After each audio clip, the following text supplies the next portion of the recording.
ඔගොල්ලෝ දන්නා වාහනවල අංකතහඩු මුද්‍රණය කිරීම ටික කාලයකට නතර වෙලා තිබ්බා.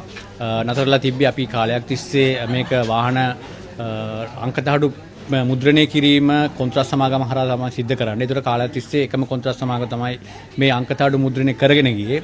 ඒතකොට නියමිත ප්‍රසම්පාදන කටයුතු අනුව අපි ප්‍රසම්පාදන කටයුතු පටන් ගත්තා. පටන් ගෙන ඉවර වෙලා ඒ අදාළ අපිට රජයට වාසි වෙන ආයතන තෝරාගෙන ඉවරලා ඒ ප්‍රමිතියට අනුව තාක්ෂණික කමිටුව ඇගීම අනුව අපි ඒ අදාළ ආයතන තෝරාගෙන ඉවර වෙලා ඒ ආයතනය හරහා මුද්‍රණ කටයුතු පටන් ගන්න දිනේ තමයි අද. ඒතන අද අපි පටන් ගන්නවා මේ කටයුතු. මේ වෙනකොට දල වශයෙන් ගත්තොත් එimhe අපිට අංකතහඩු මුද්‍රණය කරන්න බැක්ලොග් එකක් මුද්‍රණය නොකර එකතු වෙලා තියෙනවා වාහන ලක්ෂ 6ක වගේ මුද්‍රණය එකතු කරන්න මේ මුද්‍රණය කිරීමට තියෙනවා. මේකෙන් අපි කොන්ත්‍රාත් පිරිනමපු දවසේ ඉඳලා ගත්තොත් එහෙම ලක්ෂ 1කමාරක වගේ වාහන ප්‍රමාණයක් තියෙනවා මුද්‍රණය කරන්න. ඒතර මේ ලක්ෂ 1කමාර මුද්‍රණය කිරීමේ වගකීම පැවරෙනවා මේ කොන්ත්‍රාත් සමාගමට.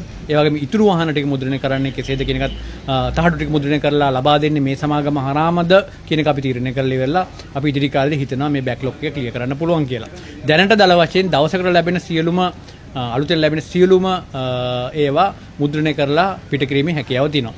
ඒත් එක්කම අපි පටන් ගෙන තියෙනවා යම්කිසි පුද්ගලයෙක් අංකතහඩු වාහන රෙජිස්ටර් කරලා දුන්නාට පස්සේ ඒ පුද්ගලයාගේ මොබයිල් නම්බරයට ජංගම දුරකථන අංකයට පණිවිඩයක් යනවා මෙතනින් මුද්‍රණය කරලා ඉවර මෙතනින් එළියට ගියා කියන එක. ඒතකොට එයාට කලෙක්ට් කරගන්න පුළුවන් ඒ වෙලාවත් එක්ක දාන දර වශයෙන් පැය දෙකක් කිව්වොත් එහෙම පැය දෙකක් ඇතුළත නාරයන් පිටින් තමන්ගේ අංකතහඩුව කලෙක්ට් කරගන්න පුළුවන් කියන පණිවිඩයත් SMS එකක් කරා තමන්ගේ ජංගම දුරකථනයට යනවා.